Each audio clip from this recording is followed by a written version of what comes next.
Good morning, everyone. Welcome to the Conscious Living Spiritist group. We hope you and your families are all well in this Sunday morning. I just would like to do a little technology check. I see Monique on the chat. Hi, Monique. If you can do me a big favor and just tell me if you can hear and see me okay. I welcome everyone else again. Hello, Yvonne. Thanks for joining. And as we gather here, feel free to share the broadcast in your Facebook pages, or give it a little thumbs up on YouTube if you're watching us from YouTube. Thanks, Monique, for confirming. Thanks, Yvonne. And we'll get into our meeting. It's always good to be with you all. Today, as usual, we'll start our meeting with our initial reading from the book The Way, the Truth, and the Life from Francisco Cândido Xavier and Emmanuel.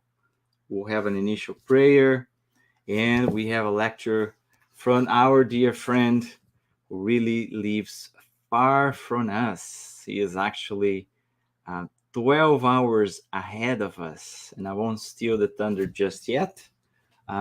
Welcome, John. Thanks for joining. And we'll start them with initial reading from the book The Way, the Truth, and the Life. And we chose the lesson number 1 under the title Time. And it was written by Paul in his letter to Romans, chapter 14, verse 6, when he said, "The one who regards a particular day as special does so unto the Lord." And then Emmanuel elaborates on these small verse about appreciating the time in putting God in perspective, right, as giving us that blessed opportunity. Most people still do not realize the infinite worth of time.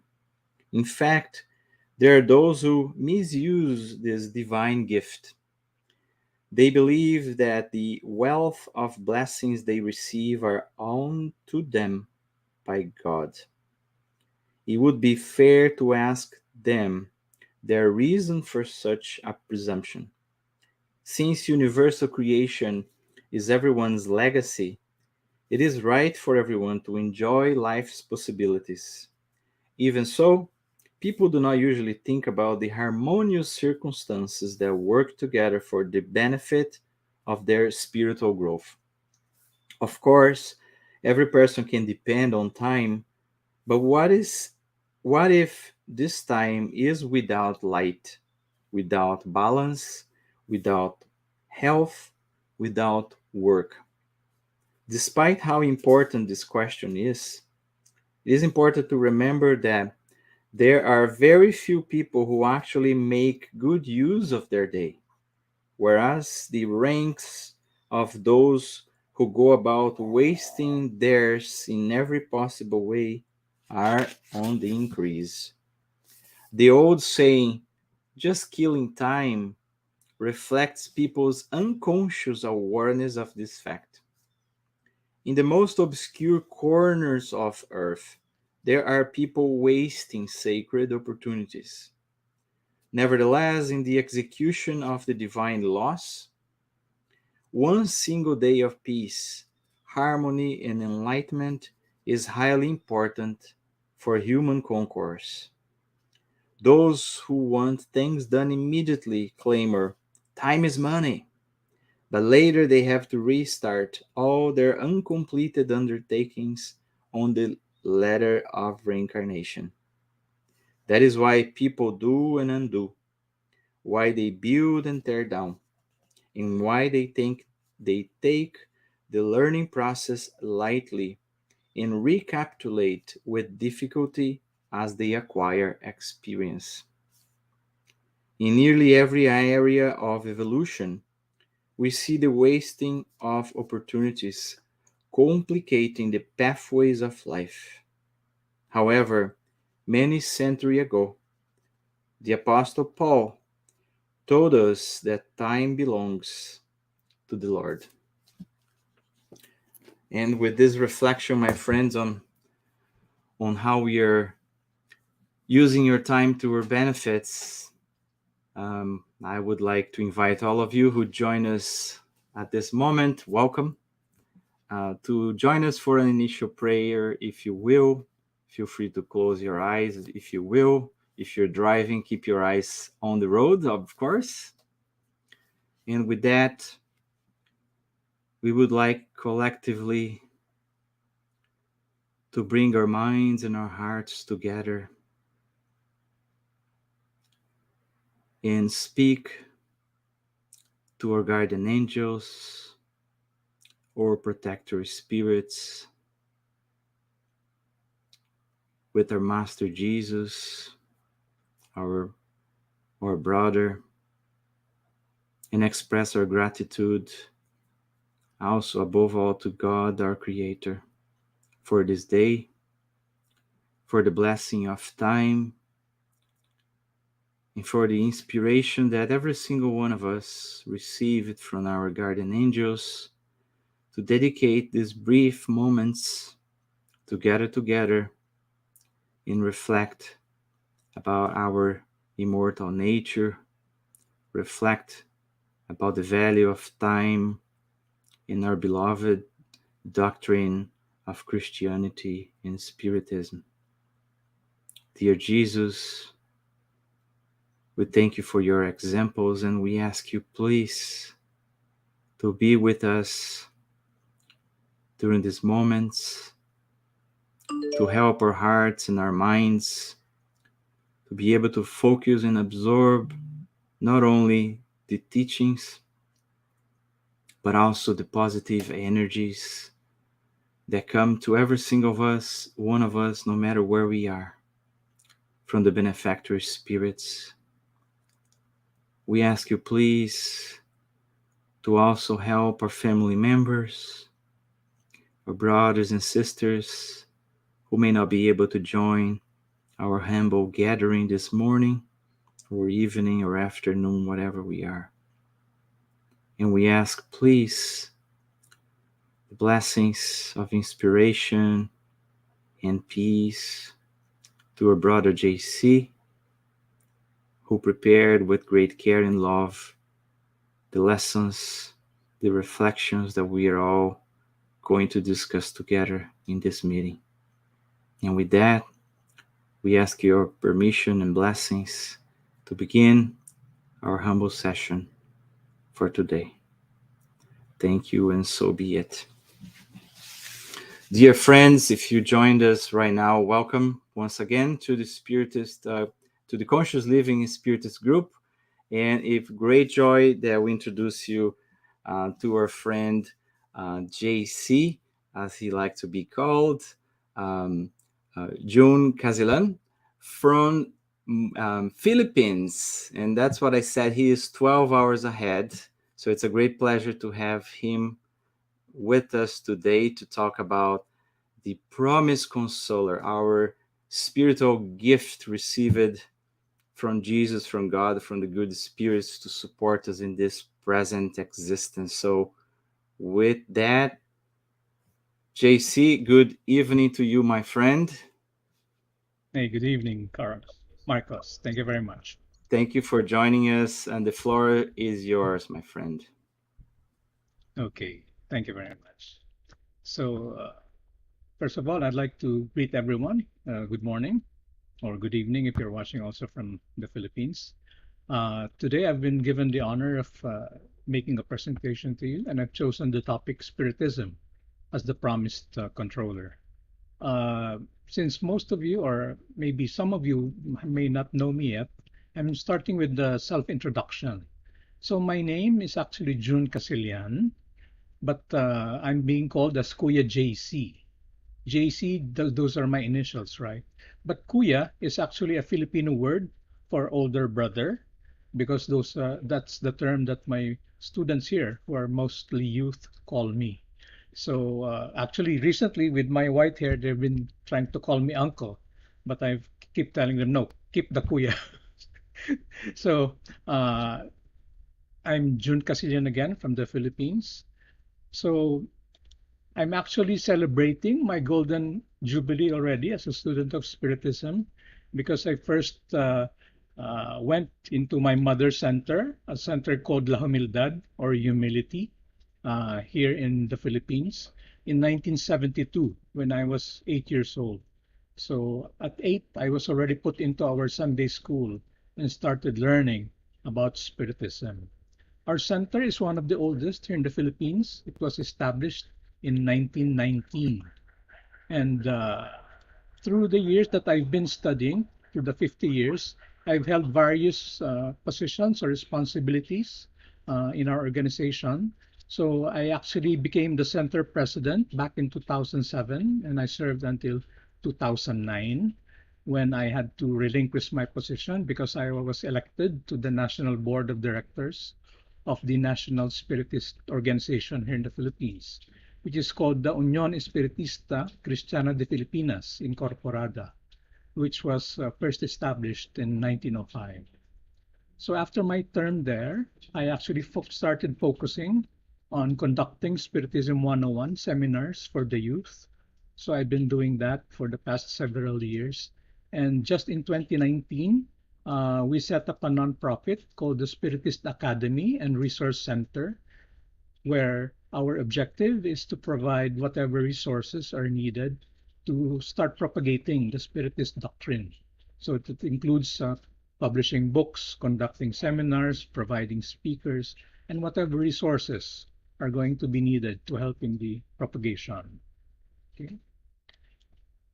So I'd just like to make a minor clarification.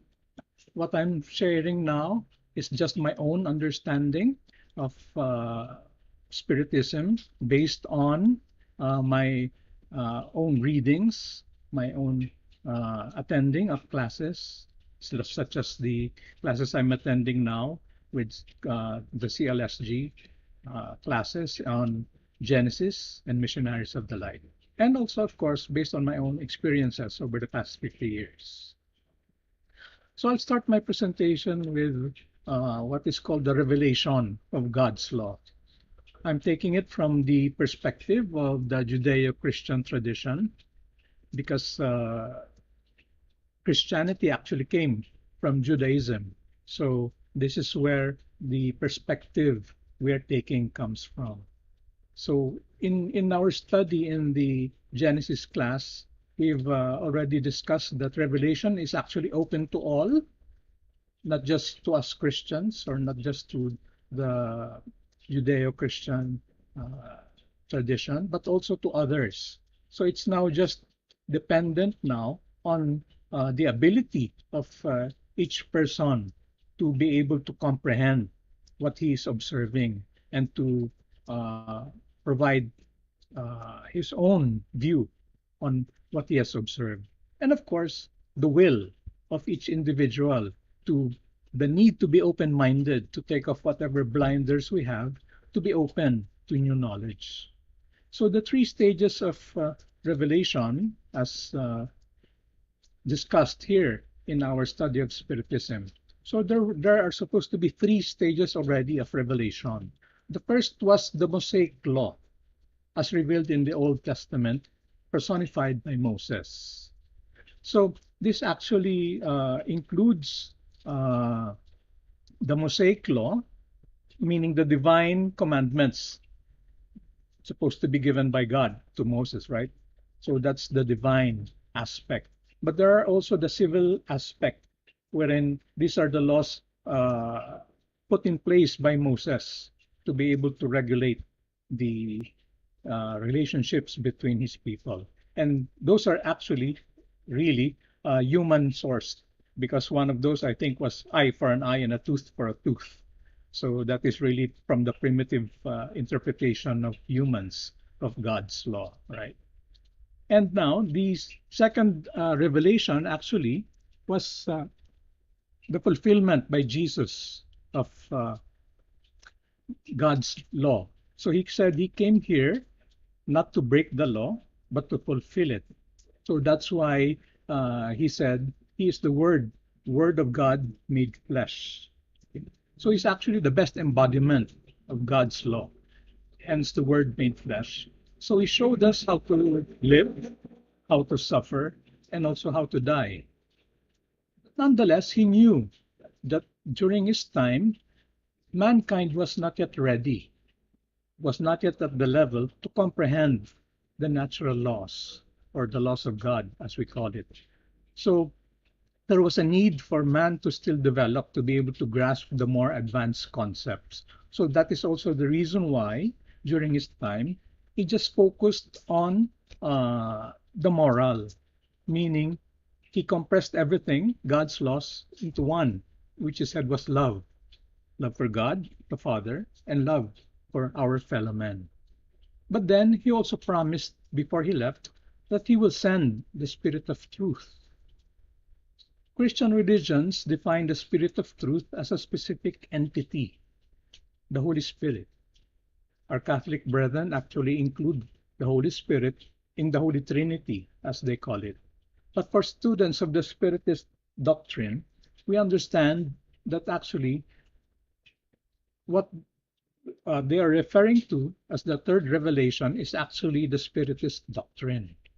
So, because this includes the truth laid bare about God, creation, and life. So, this is contained in the collaborative work produced by the collective or the community of enlightened spirits. So, it's not just one individual spirits, but a collective, all working together to propagate what you can now know as Spiritism or the Spiritist doctrine. Okay.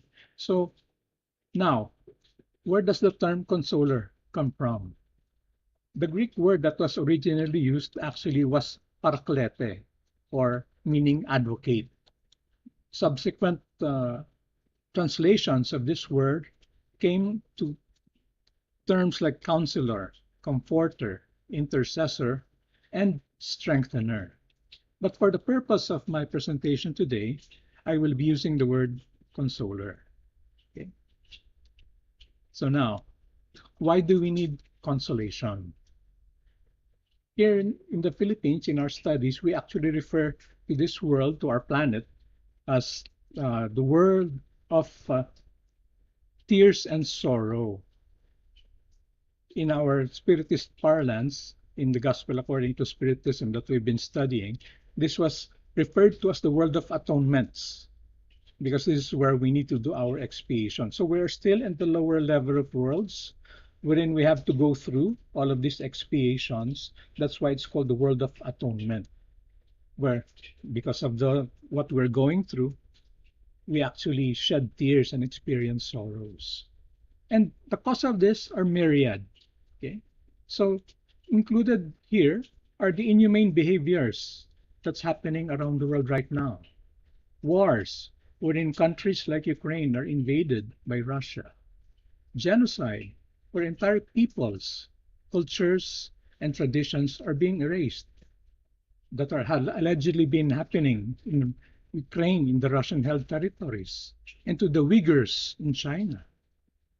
There are the mass shootings, okay, that happened there in the US, wherein uh, elementary school kids are being slaughtered in their own classrooms where they're supposed to be safe.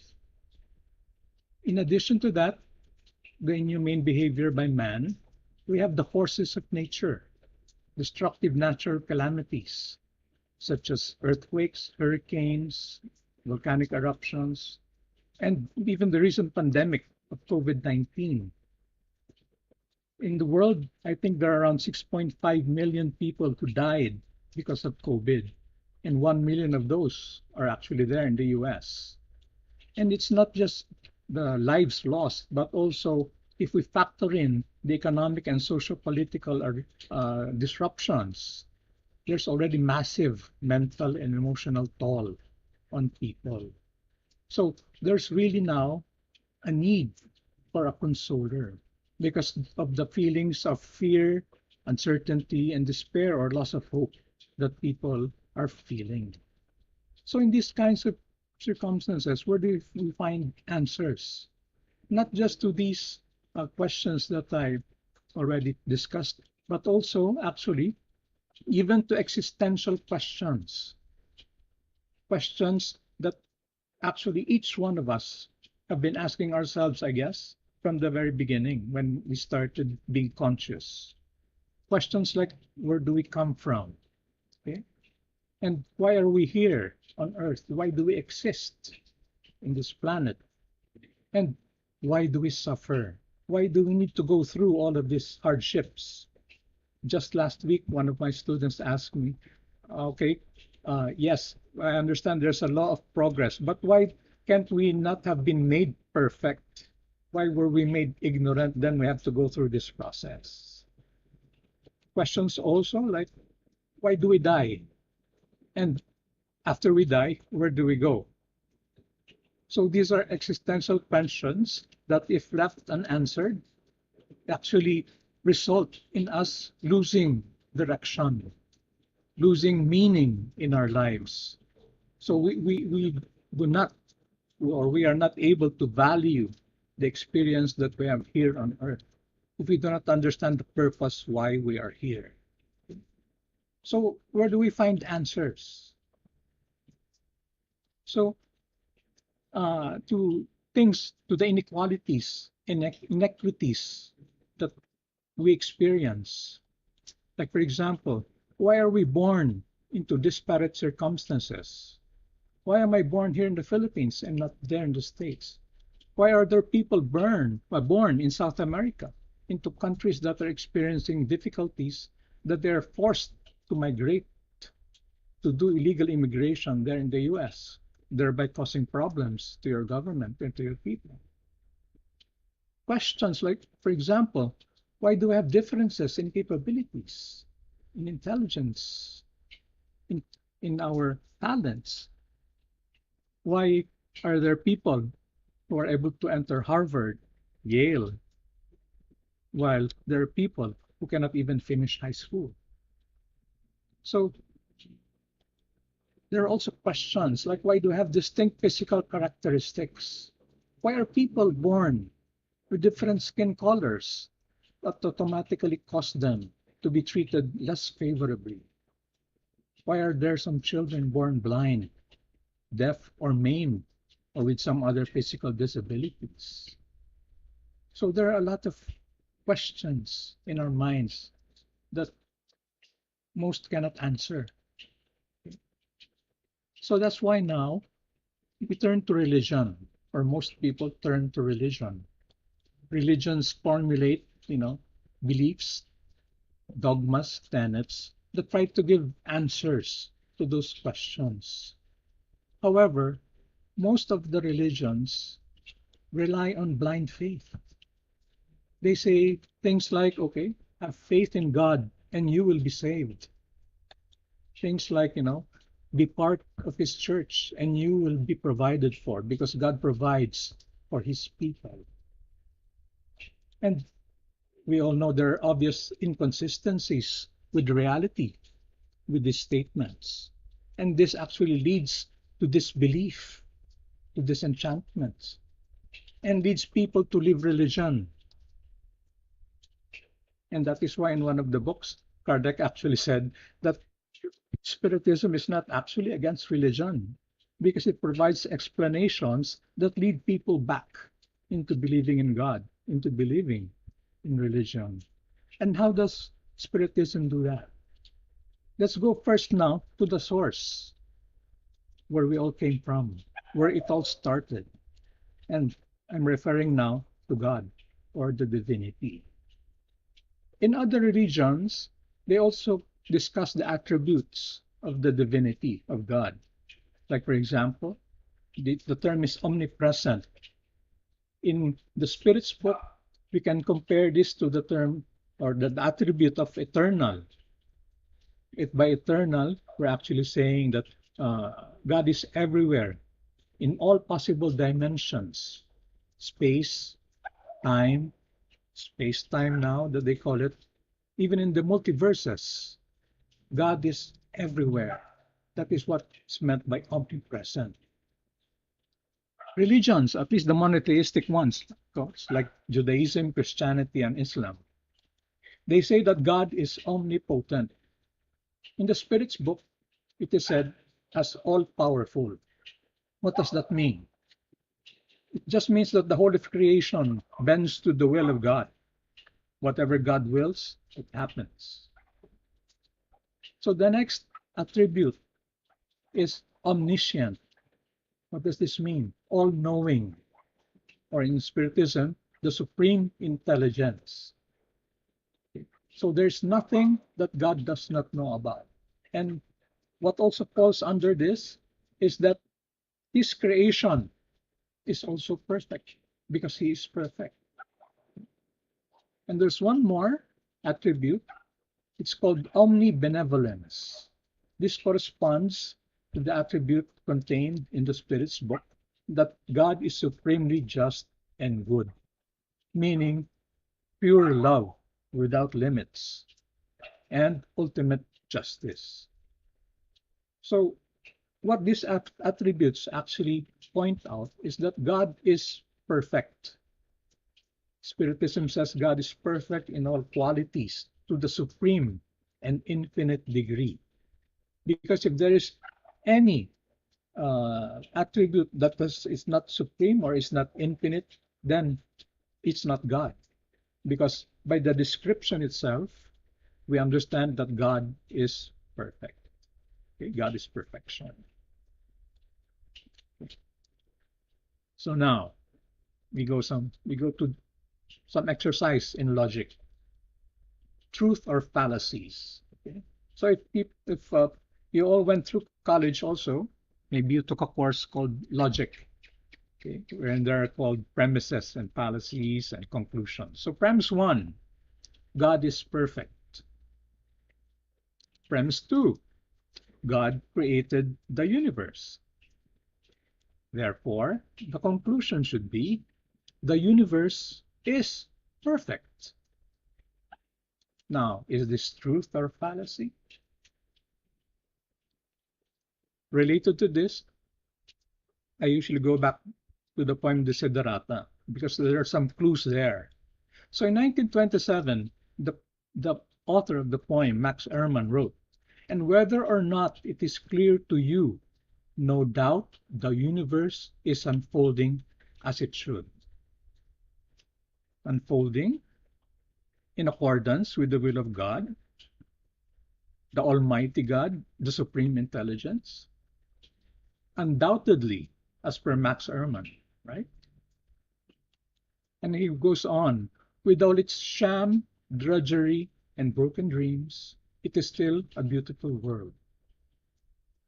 So I think what he meant was it is still perfect, despite what we perceive to be its defects.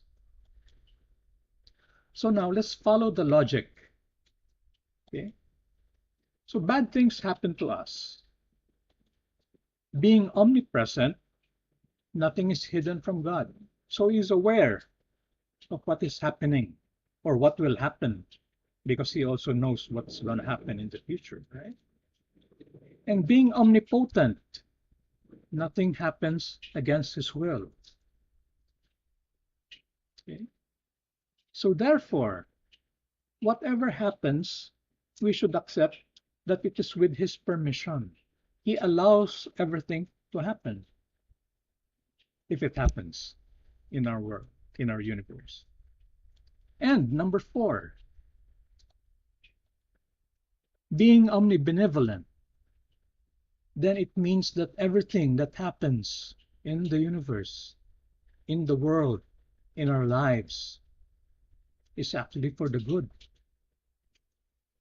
Because he is supremely good, supremely just. So this is where actually there's a divergence in what religion teaches and in what Spiritism holds on to. Okay. So the key to understanding is actually in Spiritism, in the teachings. There are two, what I say as two pillars of the Spiritist doctrine. The first is the law of cause and effect. we say that there are three aspects of Spiritism, right? So in science, there's Newton's law, the third law of motion, which states for every action, there's an equal and opposite reaction. In philosophy, multiple philosophies, multiple belief systems actually state that we should treat others as one wants to be treated. It is only logical to think that. But there's also in religion or in morality. It is written in the Bible that you reap what you sow. So this is actually a statement of universal justice, the law of cause and effect. So this is in accordance with God being supremely just and good. And according to the law of progress, everyone must develop and improve. There's nobody who will be left behind and consigned to eternal damnation. That's why Spiritism does not believe in hell. There is not a place in hell wherein after just one life, you will be already thrown there for you to suffer through eternity. That is not in consonance with the idea that God is pure love. So, pain and suffering are therefore not punishments, but actions only of cleansing and purification of the spirit. Because, like what I said earlier, nobody will be left behind. The law of progress states that all of us will one day reach perfection. Okay? And the other pillar is what we call the law of reincarnation. And because they are able to accept the law of karma or action reaction because it is evident in the natural law, in the law of physics. And it's logical, they can accept that. But they then start asking, wait a minute, why am I experiencing this when I do not recall any instance of me doing this transgression? So when did I do all of these mistakes? When did I sin, as they call it? Okay? And this is now where the principle of multiple existences come in. With the organized religions who do not accept reincarnation, they're already blocked.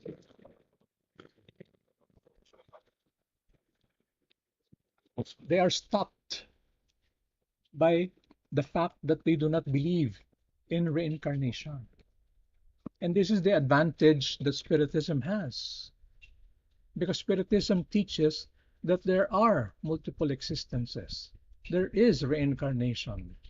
And it is not just Spiritism which teaches that. There are other philosophies, other religions that also believe in reincarnation. And this reincarnation, again, is part of the law of progress towards perfection. Because we cannot become perfect. Nobody can become perfect in the space of just one life. So if we are to become perfect, then we should undergo multiple existences. So this now provides the explanation as well, why there are different personalities and lives that people undergo. That's why all of us have different lives. We live in different situations because these are products of our previous existences. We have different expiations to undergo, different lessons to learn. And that is the explanation why each of us have different lives. So what is now the value of this knowledge about reincarnation, about karma, about spiritism? So this actually now gives meaning, positive meaning, to all the hardships and sufferings that people undergo. This now gives us understanding why Jesus said love your enemies. Because we should now understand that the reason why we are being uh, hurt by our enemies is because we are just reaping what we have sown before.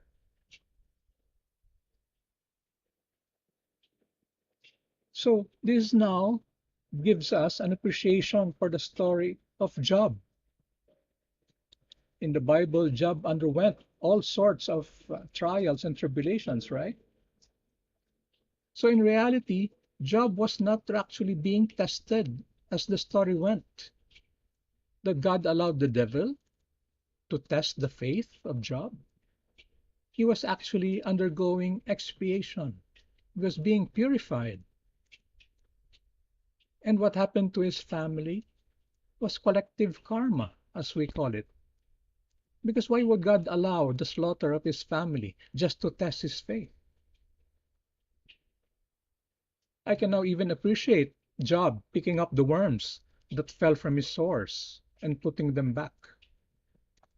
The founder of our center, Center La Humildad, Don Juan Ortega, who also served as the president of our National Spiritist Organization before World War II, explained the differences actually between three sick Spiritist students. What did he say? So, the newbies, these are the people who just started studying the Spiritist doctrine. When they fall ill, they cry out, God, please heal me, relieve me of the pain. Okay? So now, those who have been studying for a while and already have a little understanding of the Spiritist doctrine would quietly pray, Father, thy will be done. I accept the pain.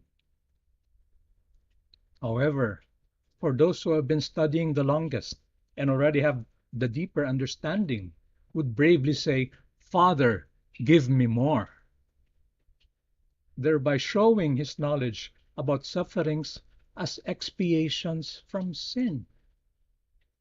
Because who would not want to repay his debts faster so that he will reach the goal fastest? Our founder, Don Juan Ortega, also provided a different perspective on charity that I would also like to share. Because our doctrine is actually without charity, there's no salvation.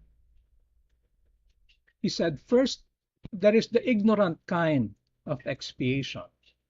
This is the most common manner of expiation for those who await the law of action and reaction to exact payment for our karmic debts. We wait for others to rob us of our money, our dignity, our peace of mind, and other things we value. Then there is the kind of repayment done by those who understand the principles of Spiritism.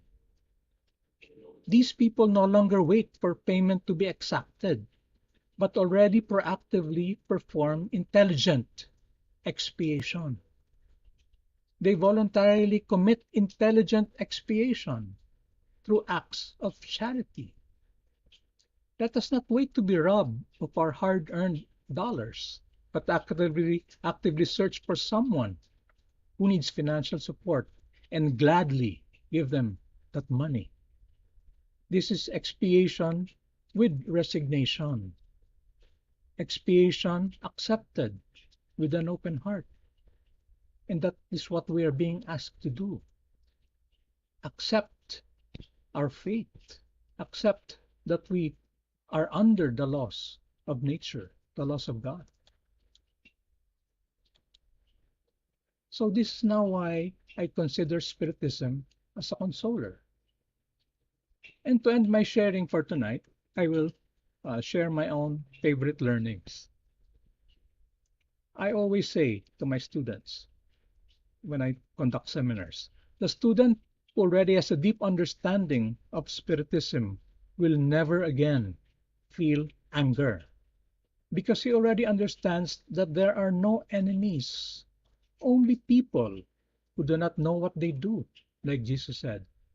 And in their ignorance, are just being used as tools for our own expiation.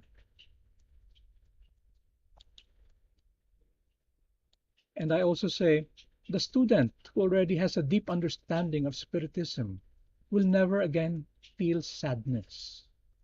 There is no need to feel sad for undergoing intense trials and tribulations, because these are just learning experiences we need to purge ourselves of our weaknesses and to develop our strength for future challenges. And lastly, I say the student who already has a deep understanding of Spiritism will never again feel fear, because there's no need to fear death, whether it comes through a lingering illness like cancer, calamities of nature, or through whatever manner of dying, because we already know that there's a promise of a new life, a new hope waiting on the other side. So there's no reason to feel fear. So if we do not feel anger anymore, if we do not feel sadness anymore, and if we do not feel fear anymore, then we will already have found peace, peace with the universe, peace with God, and peace brought about by Spiritism, the Consoler. So that is my presentation for tonight, my dear friends, and I would like to thank everyone for the opportunity given to me to share tonight or today. Thank you very much.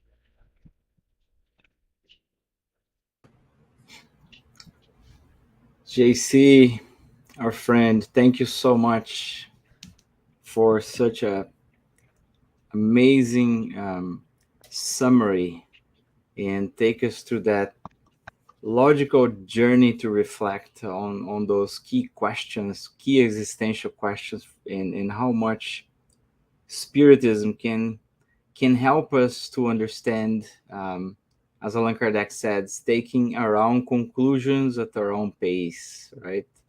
Um, Amazing. And there are many questions here from many of our friends from the conscious living, um, acknowledging how much you are loved by this group, how much we appreciate having you as part of this group, even being uh, pretty much in the other side of the world. So thank you so much. I wonder if there's any questions from anyone. Please feel free to add it to the chat. I'm just going to add here our friend Carlos. Thank you, Carlos, for being with us. Monica, thanks Thank very you very much. much. Marcelo, and everybody else. John, very good. I uh, I don't see any questions here, JC, but I think I certainly going to take your lecture here and listen again because it is very good. So I appreciate all the work that you put and for sharing with us. Um, Thank you. Thank you. One thing that I made a note here when you shared that poem from Max Ehrmann, right, saying the universe is unfolding. I think as Spiritism brings science, philosophy, and the religiousness together, many of us feel uncomfortable saying that God is used as an excuse for anything that we cannot explain, which is a big mistake because I think this is exactly what Max Herman was saying because the universe is unfolding because we cannot understand everything just yet, right? Mm-hmm, And mm-hmm. throughout history, you know, many of us use that language. Oh, it's God's mystery, right? Or the sun is God or is an entity, and it's not to say it's wrong. It was just the words, but the truth of the matter is, it's not because we cannot explain something today that that thing, whatever it is, it's outside of the nature, outside of an explanation that fits God as the creator, right? I think it's a natural Yeah. evolution. And I felt that so true. Yes, and actually, I think it's Karl Marx who said that religion is the opium of the people, and I think he was able to say that because religion, as it was before, cannot explain anything. They just said, okay, just believe and Yeah, accept that this is the will of God, and you cannot question the will of God. Just accept. So I think that's the time wherein religion was considered opium of the people.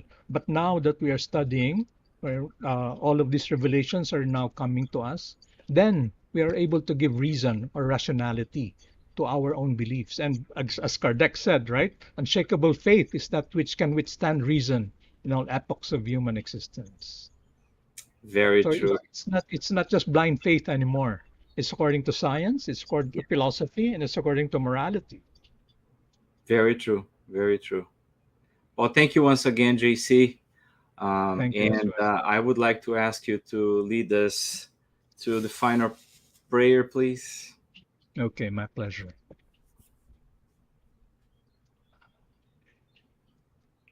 Dear God, thank you very much for this opportunity to be one with the members of the Conscious Living Spiritist group and all the other listeners who tuned in this morning to be with us. Thank you very much to our ministering spirits for guiding us to be part of this journey and to be able to share and to learn with each other. This is truly a blessing, an answered prayer for all of us. And hopefully, we're able to fulfill our mission to treasure the opportunity that we've been given this life. So then again, we will be allowed the opportunity to be together again in the future to continue on our journey towards perfection. So be it. So be it. Or Kuya JC, thank you very much once again. Thanks again To to everyone. to everyone who joined us, we appreciate you being here with us. It was great to see you all. And if you first time, please, if you're not familiar with Spiritism, feel free to go to our website. You can just Google Conscious Living Spiritist Group, and you will find information about our meetings that are for now online, but we are soon resuming our activities here in the Great Miami region, face to face again very soon next month. So we look forward to start seeing everyone again in person.